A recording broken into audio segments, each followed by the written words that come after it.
Welcome. You are at the CCC. Where there are no outside issues. My name's Anthony. I'm an addict and an alcoholic, another bozo on the bus, and I care about you. And I'm LouiLou, and my pronouns are he and him. I am in recovery for crystal meth and alcohol, and I am always in search of balance. And each week we strive to foster a brave space so we can engage in conversations centered around topics of recovery. And our intention is to hold and inspire better spaces for more people in recovery by tackling issues sometimes used to separate us. But before we do that, please like, share, comment, and rate this episode. Rate this episode, ding that bell, tell your friends about us. Absolutely. Comment. What do you normally say? You ask people to rate us. Rate. I said that. You said that already? We're just trying to fill the space because the song keeps getting longer. Every week. It's like it's like a disco version. Yeah. It's like the 12-inch remix. It's like the production team is slowly trying to decrease how much airtime we have. That makes sense. Yeah. And now the disclaimer, the thoughts and opinions expressed on At the CCC are ours alone. We do not represent anyone but ourselves. The information and thoughts shared here are for general information purposes only. In other words, we're just a couple of friends behind a mic here to entertain you. Entertain you. Today's Lewis's birthday. Oh my God. Oh my God. Yay, it's Lewis's birthday. I don't know why I thought we could just ease through it. You know, I don't know. Maybe it's, have you ever been like this? It's like, I don't need to celebrate my birthdays. When I was younger, it's like I was all excited about it, but now it's just like, whatever. I'm not afraid of getting older or anything. I'm just like, whatever. You know what? Is it because it reminds you of your mortality? No. You know what? Okay, so I really am uncomfortable with certain attention. I thought you were going to say, I really am uncut. Wow. Okay. Well, that's not where I was like, why are we talking? Go on. Yeah, no, but it's kind of, okay. So I it's interesting because I find myself doing a lot of things like drag and other things where I am thrust into the center or whatever. And, or even I find myself centering without knowing. And honestly, it's like, it's not always comfortable. I refer back to that time right after I won the pageant and I was on stage and folks were taking pictures and that was like uncomfortable. I was like, what? It felt like I was 100 years. I mean, it's my anxiety, it's my insecurities, it's a whole lot of stuff. It's like that what's that? That fraud thing where it's like imposter syndrome. Yeah. So it's like, and then with the birthday thing, it's like, I'm all happy birthday, blah, blah, blah. Oh God, stop. Maybe it's not for you. Is it? Well, do you know what I mean? Like maybe it's the celebration isn't about you. It's about like your friends being able to like. I appreciate that. Exercise their I appreciate friendship. that if you might say that with regards to mourning me if I pass, but no, and I mean that because it's like the mourning is for other people, but celebrating. I guess what I'm saying is that like friendship and relationships, you have to allow people to be your friends, right? And so one of the ways it's like, well, I'm not saying like to you specifically, I'm just saying what if, and then I'm proposing this idea. You're right. No, right. Okay, I'll get over it. Yeah, I mean, it's only 24 hours. Oh, we already have a comment. Oh my God.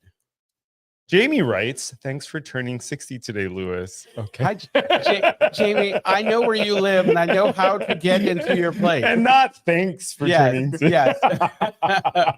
Yeah, I know where you live. Wow. Okay, see, I appreciate that more than I appreciate like this sappy sentiment. You know, come for me because it'll make me look less like a bully when I come back. I think your issue is intimacy. Which is fine. I get it. Maybe it is. I'm feeling attacked. How are you doing? But jokes aside, I'm really glad you're alive. I'm doing really good. I started. I'm in a new role, and it's been really nice. It's been challenging. I'm in my first week. It's been really challenging. Because it's a big system, so I'm learning a lot of new things. You're really good at dealing with big systems, huh? What are you saying?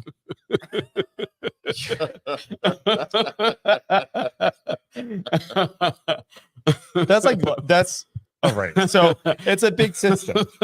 I couldn't help it. I mean, you should know better. It's like, I know. how long we've been doing this. If you feed it to me, I'm going to. Yeah, you're going to eat it. It's so the point is that it's a very big system. And I forgot, I'm surrounded by like gay people and addicts and alcoholics all the time.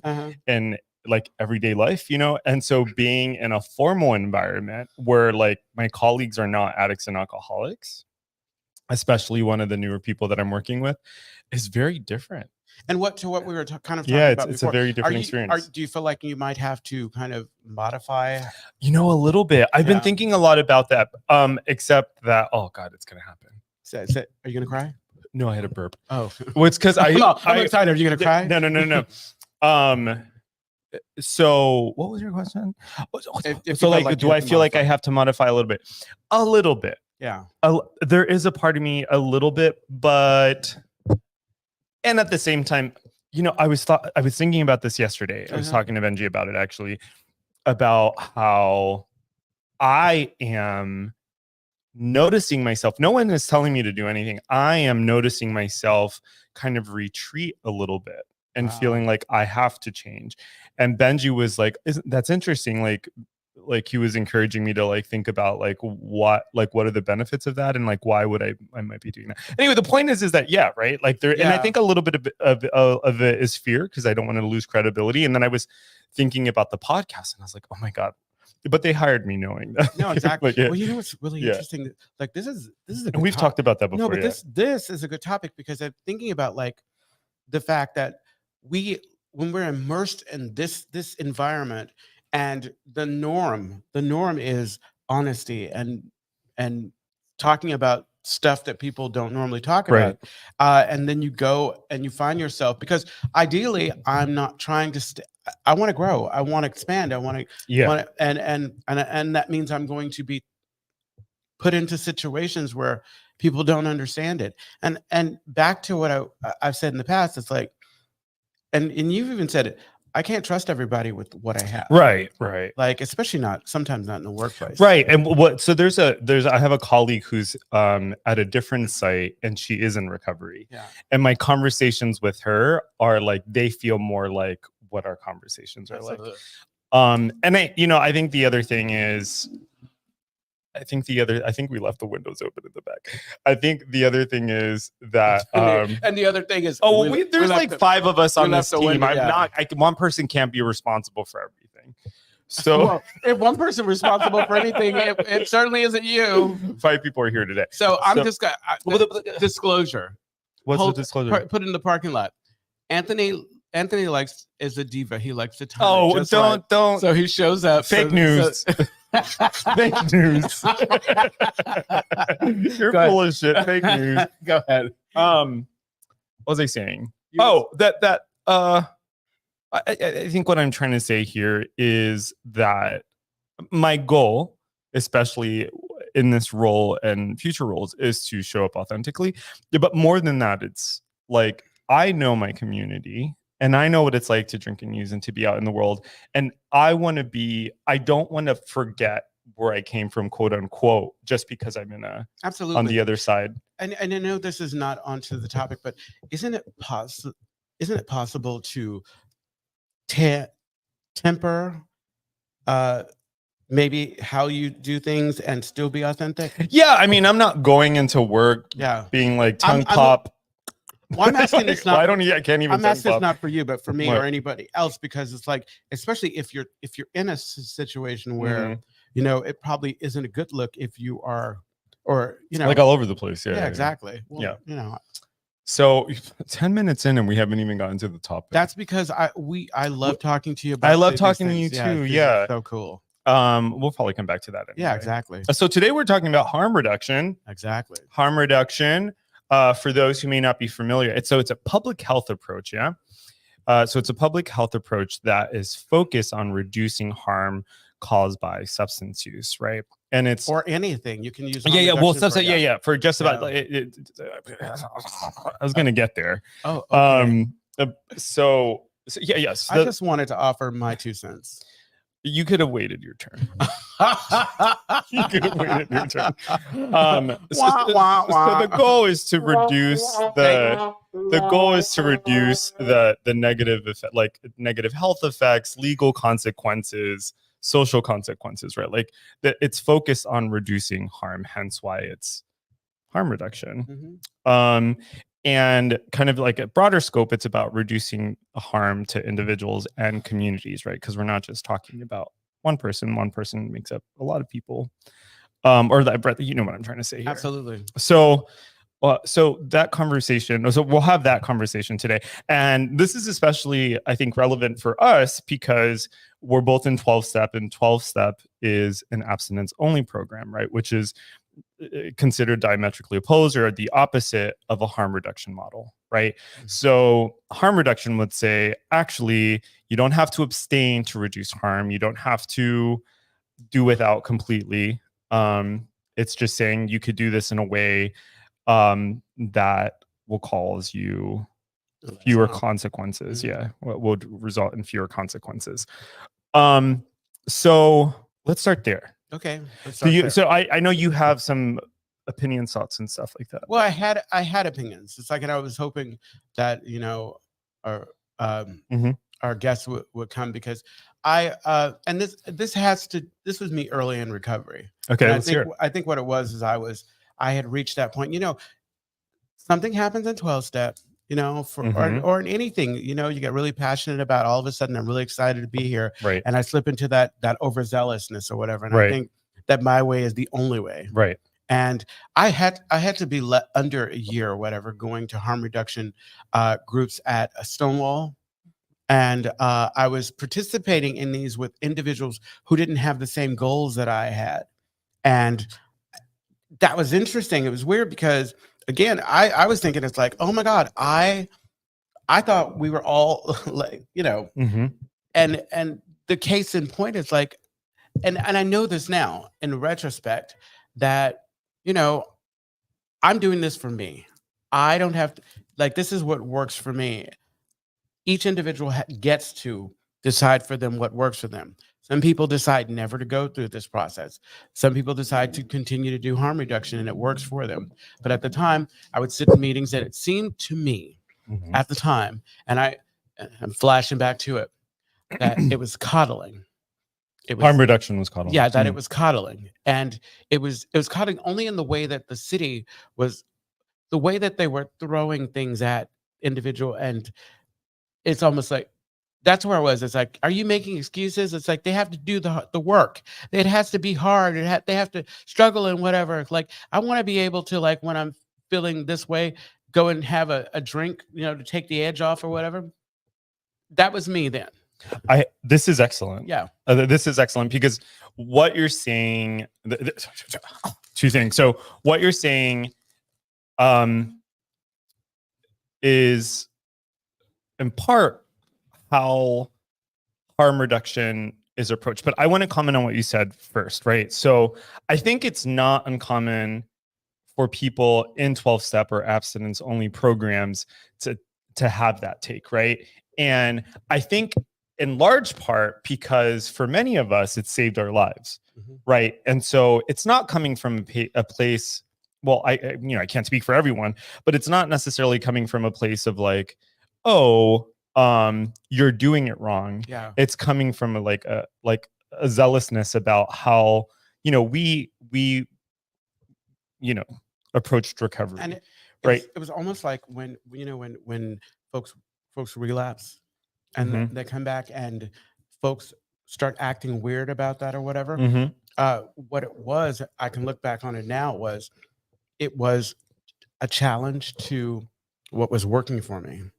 And like, I didn't need anything to make that shaky. I didn't need anything to make that not solid. You know what I'm saying? Yeah, I'm sorry. There are bugs flying. I know, exactly. There are bugs. I think because it would have been too dangerous to entertain those ideas. Absolutely. Yeah. And we'll talk more about that. I have like some stats that I want to talk about around its like effectiveness. Oh my God! Excuse me. Like I think Jordan wants to say something. Go ahead. My view on harm reduction, right, is it is saving lives, and the fact that, like, part of harm reduction is you test all your drugs, right? Part of it is that you rationalize that, like, oh, if I can smoke weed instead of do heroin, then that's better, right? And so I think another goal with harm reduction is to prolong your life, right? Yeah. And that's just to say that we're trying to pick one lesser of the evil, right? Right. Yeah. And to extend that to, I know in like the earlier years of like HIV prevention, the harm reduction model was, for example, condoms. Yeah. Mm-hmm. But if you were using harm reduction, they would say things like, make sure that you're using a lot of lubricant if you're not going to use condoms, so that there isn't mortarage, right? Yeah, exactly. Maybe stick to oral sex instead of penetrative sex, right? So, but that is a harm reduction model. No, exactly. No, I just had pulling out. There's just a lot of things. The rhythm method. The rhythm method. I still don't know what that is. No, I agree. I agree with you. I agree with Jordan. I am so grateful, and it took a while for me to kind of let go of that. And I really feel like it had everything to do with my fear and my fears. It was like, 100%, right? I can look back now, and when I see other people reacting that way, it's like I can be patient with them, and I realize that, because for me, I'm practicing harm reduction right now. Harm reduction for me is complete abstinence. Right. And so what you're reminding me of here are the kind of there's three kind of primary principles behind harm reduction, right? One of them is like meeting people where they are. So, right. It starts off non-judgmental. That's the first approach. It's to be non-judgmental in what's happening, right? Like, are we like, I don't have an opinion about your use or not use, no judgment. I'm not approving or disapproving. My focus here is on how can we get you to have fewer consequences because of your use, right? And then we have respect for autonomy and people's decision, like the capacity for them to make decisions about themselves without having someone kind of like tell them that they're wrong, right? And then the other thing that I understand from harm reduction is that you can also, there's room to celebrate like the little wins, right? It's like, okay, you're still using, but you're using clean needles now, you're not using in front of your kids, right? Yeah. Absolutely. So what you're reminding me of are like these principles that underlie harm reduction, which is kind of a little different from, at least the culture around 12-step, because it can be very like militant. In some schools of 12-step. Other thing being crystal meth addict or whatever, I feel like harm reduction, like I can look back on that, harm reduction has really helped a lot of crystal meth addicts kind of get to, because when I was in it, unlike, and maybe it's the same with alcohol or whatever, but what it does to your psyche, like everything is upside down.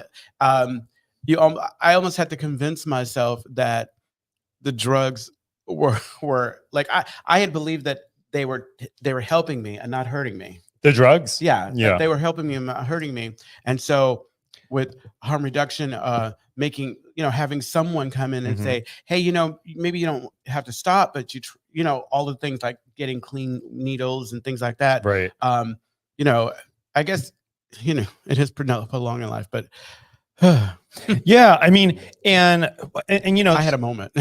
Yeah, and some examples of harm reduction and we live in San Francisco, right? Going back to what you were talking about there. So some examples around that would be like needle exchange programs or safe use sites, right? I'm trying to think of other examples. Oh, the naloxone. Yeah. The Narcan, right? Yeah. To have that on you. Yeah, to have that. Yes. Even programs like Stonewall, right? They have group therapy sessions that are harm reduction focused, right? I think is another intervention, just to have that space, right? To kind of for me, it kind of took the stigma out of it when I was there, right? To kind of admit that I do have a problem, and how do I address it in a way that's not so daunting as 100% abstinence, right? Yeah, exactly. I have to, in my mind, when I first went to Stonewall, I was like, I need to titrate, right? I need to slowly come off of this stuff, because just to go 0 to 100 or 100 to 0. Oh, right. 100%. Yeah. I love the way you said like it. Medical That's detox. what I was thinking. It's like I needed detox, to ease my way into this new way of thinking. Yeah, I mean, and when I first came across this idea, and we were talking about this before we went on air, but I've been reading this book. It's called Dopamine Nation. It's quite great. I think it's by Lauren. It's probably like she's like a big. He's out to quick read. It's a professor. I read it this no. It's not. It's a very good read. It's I read it. No, it's called Dopamine Nation. She's a scholar, a researcher. I have heard. Director at she's at Stanford University. I think Dr. I'll find her name. I think it's like podcast too. Oh, she's amazing. Yeah, she's amazing, and I like the way she approached the book. We're not getting paid to advertise this book, but Dopamine Nation is a wonderful book. It's probably the first time I've read someone write about addiction in a way that she shows empathy for her clients. She relates to the addiction by sharing some of her own stuff. So it's a great read, and then she also puts in a lot of different kind of she cites current research in a very accessible way. That being said, I came across this idea about people who they go through a period of abstinence and then return to use, but are able to do it recreationally. So they can they return to like moderate and maybe less than moderate use. That just goes against our readings. Well, right. But that's much more complicated. Yeah, I know. Right. Because there are a lot of things that we have to consider here, right? Like it's what was the drug? What were the circumstances in which the person stopped? What were the reasons, right? And did you see that when you don't watch social media? What was the reason? What was the reason? Oh, Cardi B. It was Cardi. That's before she became as big as she is now. Yeah, but she still do that now. She don't care. Oh, I love her. I love her. I love when she's like talks politics. Because it's packaged in a way. Sidebar. Yeah. I absolutely hate when people are disingenuous and they say this person in music should stay out of politics or whatever. Oh yeah. You only don't like it if they're not voting for the person you want. It's like whatever. Yeah. If I have a vote, I get to talk about it. Right. Thank you for sharing. Okay. So I was also thinking about. I don't care. It's like, you notice it's like water off a duck's back. I'm used to the abuse. Okay. Speaking of elections, right? A couple years ago, San Francisco proposed a safe injection site in the Tenderloin, and the city voted it down. Because it's Well, I mean, I live in the TL. Let's get back to that. Yeah, let's get back. That's definitely a topic about that too. Yeah. Shit, that's a whole conversation. But I found some studies that I wanted to. They sure could use it now. I wanted to cite here. So needle and syringe programs. So they have been shown to reduce HIV transmission by 33%. So to speak to its effectiveness. Yeah. Let's see. Yeah, studies have found that areas with needle and syringe programs have lower rates of HIV and hepatitis C when compared to areas without those programs. And then you have supervised injection sites. So it says North America's first legal supervised injection site found a 35% decrease in overdose deaths in the surrounding area. Let's see, naloxone distribution directly saved lives. How many? It was like naloxone programs had prevented over 10,000 deaths in the United States alone. And of course, also medication-assisted treatment like methadone to reduce the issues from heroin and has shown to reduce opioid-related deaths by 50% or more. So it is effective, right? But let's go back to what Jordan was talking about. Yeah, I know. About why it was. I don't know why it was voted down, but as someone who lives in the TL, and y'all have been in the TL, it's a good idea in theory, but the TL is almost uninhabitable. Right, like the streets are lined. Well, but a lot of it now. I mean, it has. Okay, but yeah. It was like imagine. Okay, so imagine before the shelter in place in the pandemic, because I think it got worse. Of course, of course. I mean, COVID did a lot of things. I mean, COVID. Just as a sidebar, during COVID, domestic violence. Disputes and stuff like that, intimate partner violence will increase. But so living in the TL. So the other thing I have to say is that the city has been cleaning up the TL. Yeah.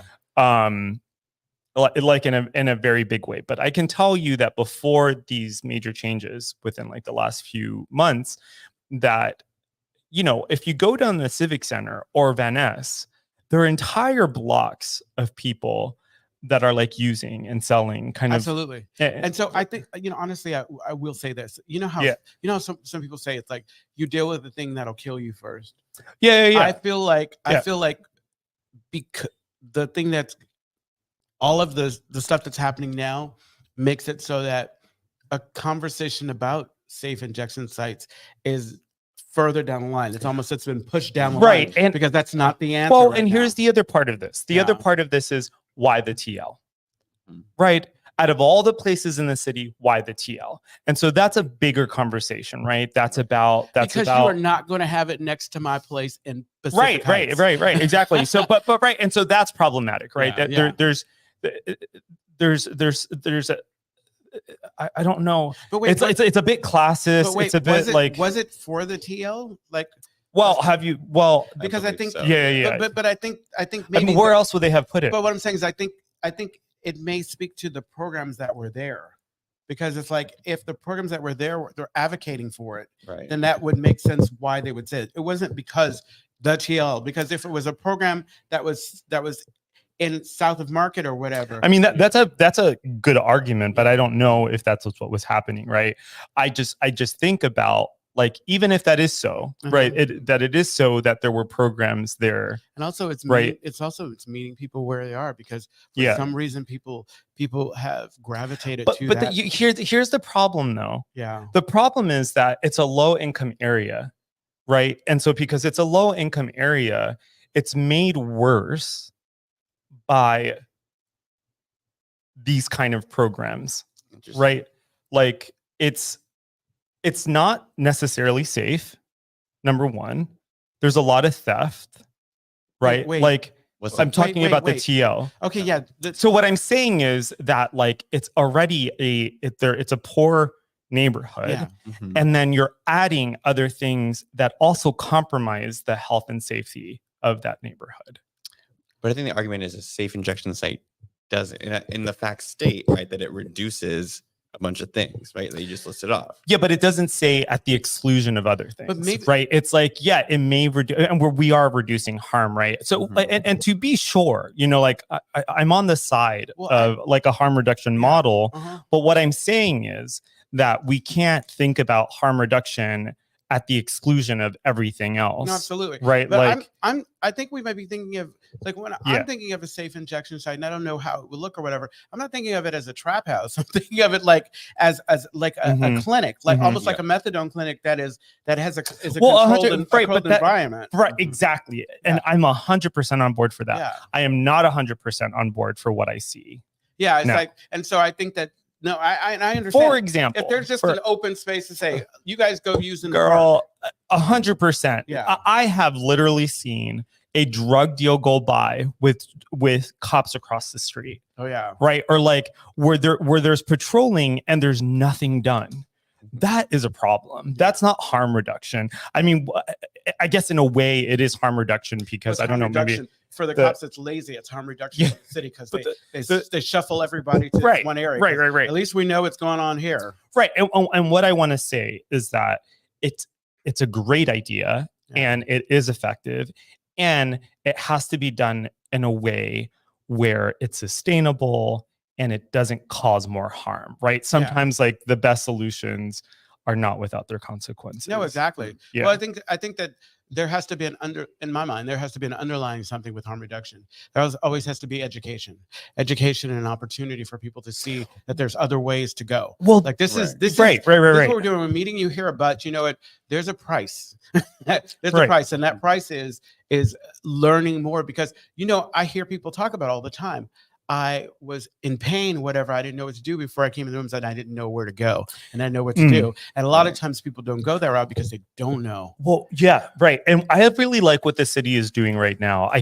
I'll look for one like in a second, but I really like what the city is doing right now. Basically, what's happening is that they've created services where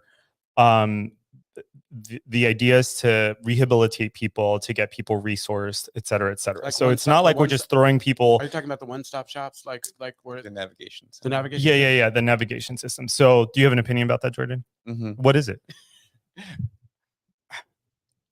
Again, it's a similar thing to having the safe injection site, right? You can have it there, right? But because there's such high needs, I don't think we're ever going to be able to serve every single person, right? And knowing that San Francisco has a lot of services already in place, people who are unhoused choose to come to some places like San Francisco because they know their services, right? And so I think the demand is so high, and unfortunately, we just don't have the resources to meet that demand, right? I think I feel like when I was working in health services, I was working for the Black Coalition on AIDS. They're the Rafiki Wellness. Now, it seemed as though all of the services and all of the different agencies, sometimes they were doing the same thing. It was duplicated, and you'd have to go here, there, everywhere. Yeah. And I understood that these navigation centers for funding and for kind of streamlining, they seem to make sense. But yeah, you're right. It's like folks, even the idea that other places were sending people on buses to here to get them out of their thing, and then we had, it's like, and then I heard that Mayor Breed was giving people bus tickets to go away, and I don't know if that's. Yeah, I mean, I don't know about that, but I don't know about that, but I do know. I'm gonna get in trouble. It's like, come on. No. And Mayor Breed. I mean, it's okay to kind of think critically about, the state of our city. I will tell you, as someone who lives in the TL, that I have seen. I've seen like really great improvement, right? Like at least the streets that I live or walk on, they're not like overly populated with a bunch of people using on the street or like selling on the street, right? So what are they doing? Are they pulling like where are they going? Are they pulling I mean, I can only like a celebrity or somebody important comes to town where they no. This has been they throw a cover over. Yeah. They put them under the rug.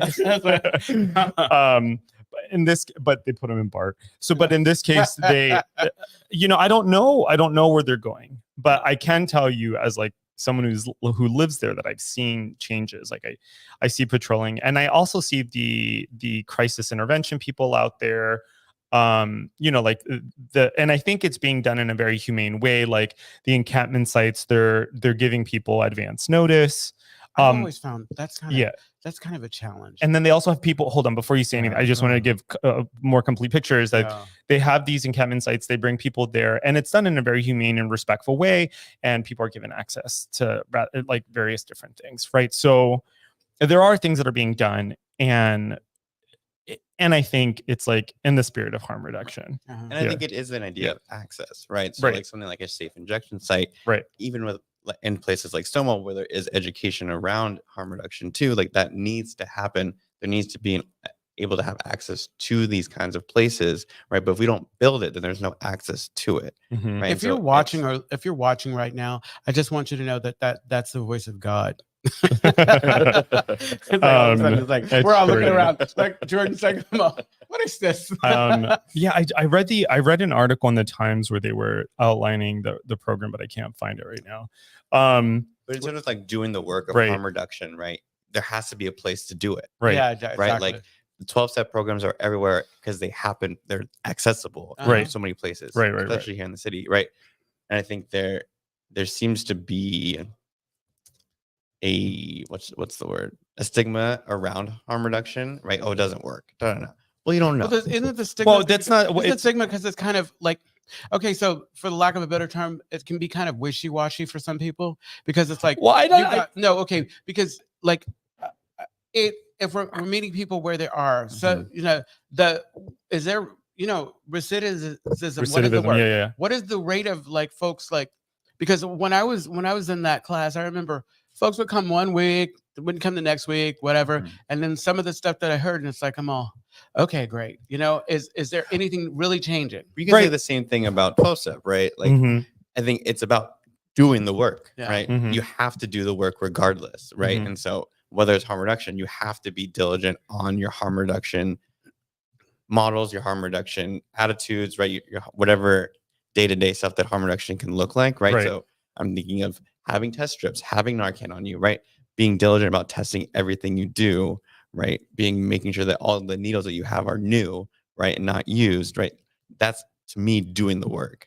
Yeah. I the other thing here that I feel like is missing is that, and I think the other thing that at least I have to remind myself of is that we're talking about human lives and we're talking about human people. We're talking about people. Like we're talking about things in kind of like a theoretical sense, but we are talking about people who are living and breathing. And on one end, I think about it like just from like a humanistic perspective, is that people are driven to substances for a variety of reasons.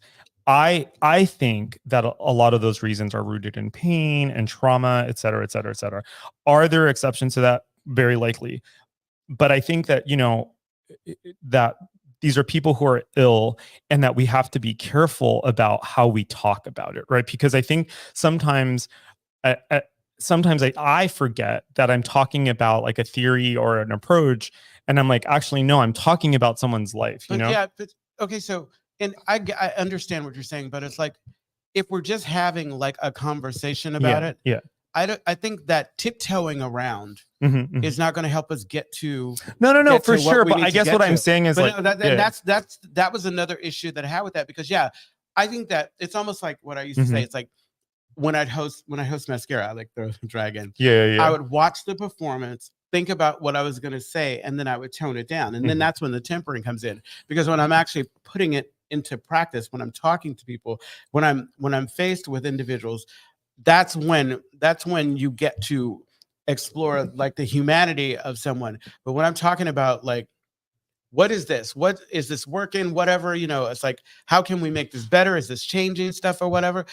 It's almost like I'm planning something. I'm going to dream big. Right. And then I'm going to move into the place of reality or be realistic. Yeah.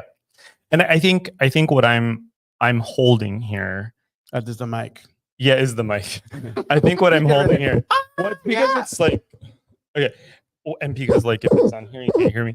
So I'm blown away how I know I shouldn't do that. Brandon said stop it. What was I gonna say? That harm reduction. I what I'm holding here is that it's complicated. Oh, absolutely. Number one, that you're complicated. I try not to be. Keep trying. That I know. That it's complicated, that we're talking about human lives, and that people are suffering, and that I would hope that if I were on the street and I were suffering, that whoever is making decisions about things that might impact me might hold that like I'm a living, breathing person that deserves respect and to be treated like humanely. That's why it takes both types to participate in the conversation, because I think that we can challenge each other, because if I'm so caught up in like emotions or whatever, and I'm not thinking, because somebody's got to do the make 100%, right? Somebody's got to make tough choices, right 100%. I mean, I will pull the plug if you need me to, right. What I want to gosh, you just threw me off. I'm sorry. No, it was so you were talking about the different tough choices or tough choices. I think here's another thing that I really like that she says in Dopamine Nation is that we are kind of pain averse, right? Like we don't like being uncomfortable. And that's one of the things that we have to learn how to do, is to tolerate pain. Is to tolerate distress. And that goes for like people who are in recovery. Like we have to learn how to be uncomfortable without using. And similarly, like when people are out in the world and they're trying to do things, sometimes you're gonna be uncomfortable in the pursuit of something better.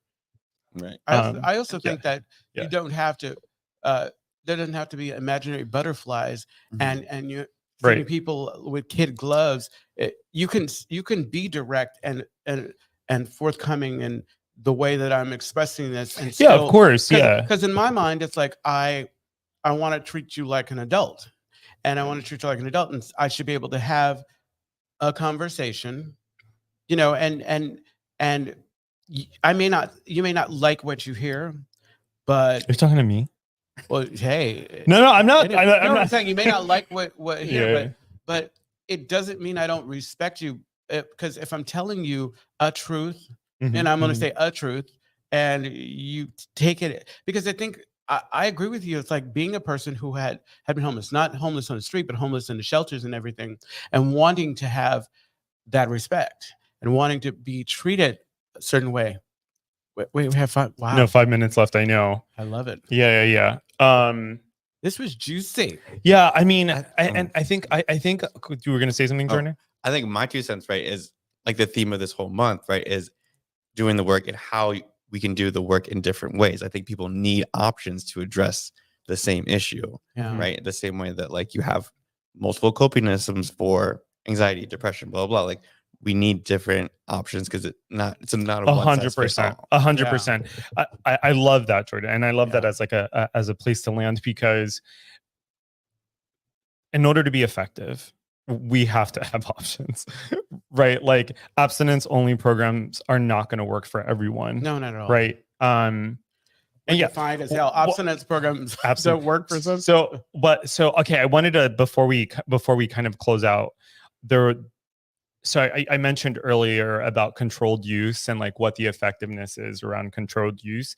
And here are some studies I found. So let's see. In Alcohol Research and Health, it's a journal, they found that between 7 and 18% of individuals who had been dependent on alcohol were able to maintain low risk drinking over the long term without returning to alcohol dependence. So basically, this is people who had issues or went into treatment because they were drinking, their drinking was out of control. Between 7 and 18% of them, after going through a period of abstinence, were able to go back to lower risk drinking. So that's between 7 and 18%. And then there was a long-term study that was conducted.